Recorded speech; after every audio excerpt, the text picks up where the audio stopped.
Hello everybody, my name is Simon and I would like you to welcome on Sable Atelier channel.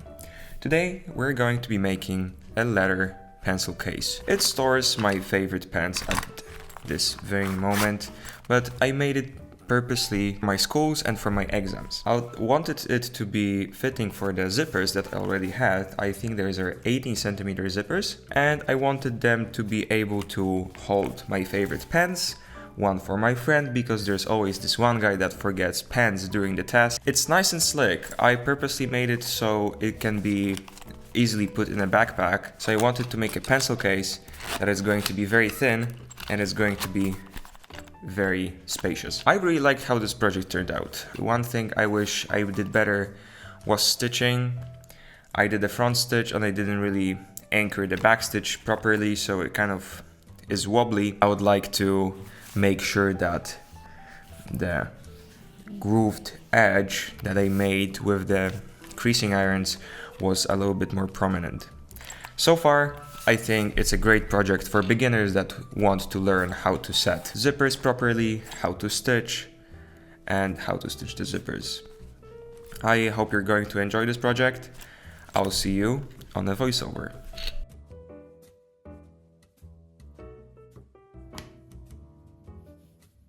Here you see me using leather, and it's Crazy Horse leather, and this particular piece was, I think, made for this project because it was 20 centimeters by 20 centimeters.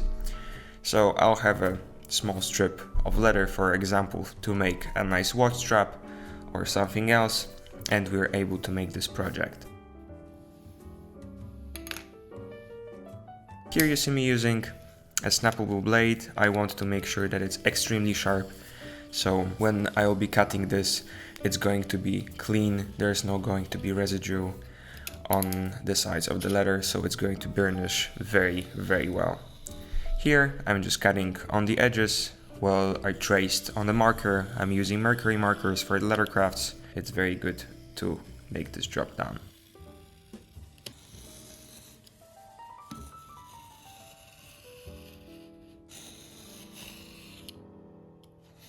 Cutting the leather, I'm punching the holes on the round shapes, so they're going to be very crisp and very sharp. And here is just cleanup work to make sure that all the edges are being cut down where the mercury marker is, so there's no silver linings on my edges.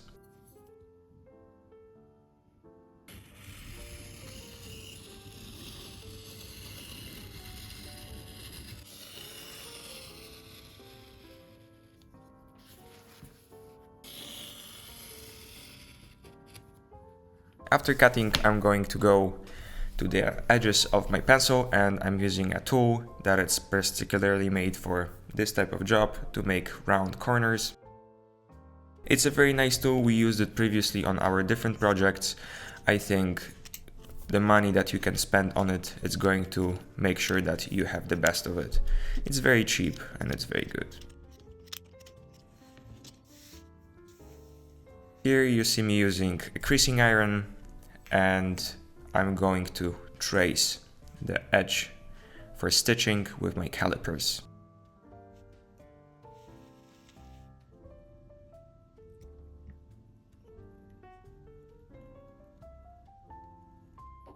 After that, I'm going to use my 5 size edge beveler, and I'm going to clean up both sides of our stitching place for the zipper. Here I'm making sure to get all the edges cleaned up from the front side and from the back side, from the flesh side, to make sure that the zipper is going to be sitting on a nice comfy bed.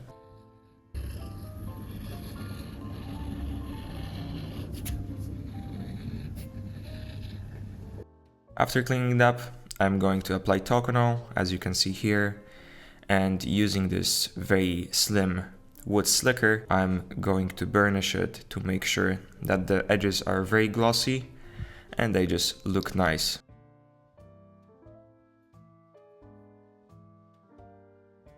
I'm burnishing both sides, and I'm also paying the most attention to this corner around my finger to make sure that it's going to be very secure, so it's not going to wear over time. As you can see, that's our finished product, and now we're gonna go to the zipper.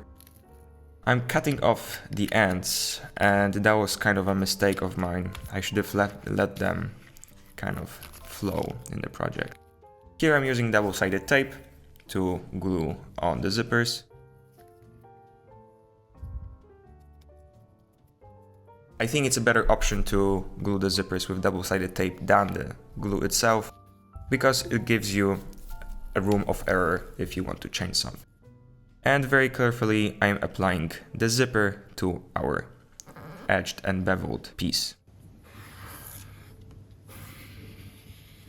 I'm making sure it's secured from the both sides and that's properly working and set in place before punching the holes. Today I'm using a French pricking iron with the set of 3.38.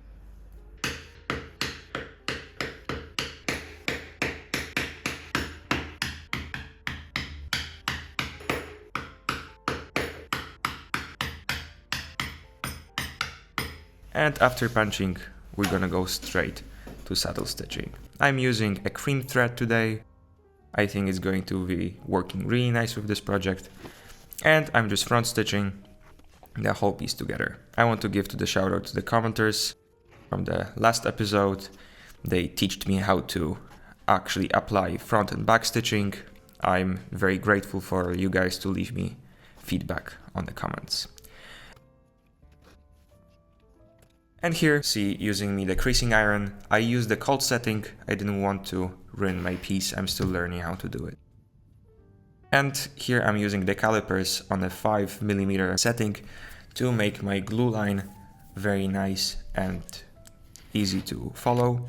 I always do it, so I always apply the glue for 5mm from the edge, so it's always nice and I don't have to do much cleanup.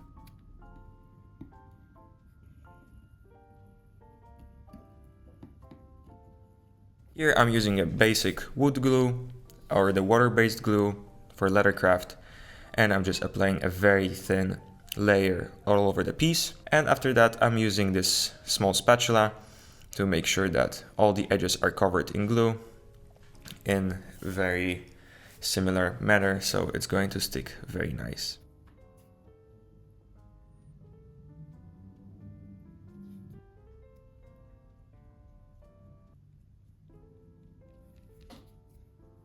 After gluing and after letting it set, I'm meticulously trying to make sure that everything is in place. Of course, sometimes we need a little bit of cleanups, as you're going to see me using a sanding block in a second. Right now I'm checking how straight it is. And I'm going straight to the sanding block to make sure that every edge is sanded perfectly and it's flush all the way. What is going to give us when I'm going to be burnishing my piece, I'm going to have more defined glass edge and it's not going to be sticking any glue from the letters.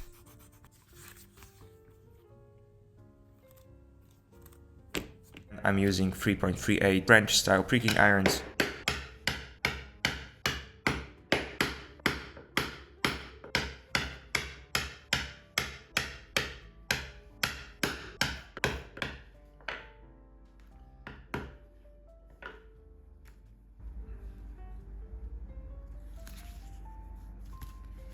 And after that, I'm going to use a cream thread that is going to be waxed with beeswax.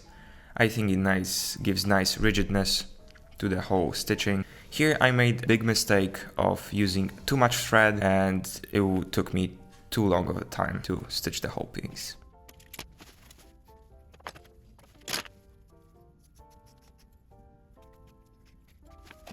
That's how our almost finished product looks like. I'm just sanding the edges. For the final sanding, I'm using 1500 grit to make sure that edges are nice and cleaned up after stitching. Here I'm using a little bit of wax, just to touch, and of course Tokno. I think it's one of the best products to use for this type of leather. I'm applying a thin layer for the first burnishing. I'm using again the slicker making sure to cover all the edges with Tokonol, making it dry a little bit, and I'm just burnishing all over the place.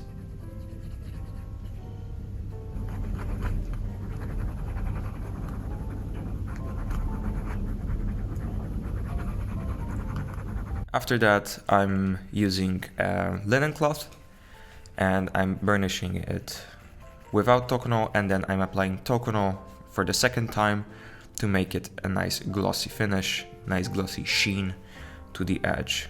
And Crazy Horse leathers are one of the best burnishing leathers I've seen, that's why I like to work with them. And that's our final product.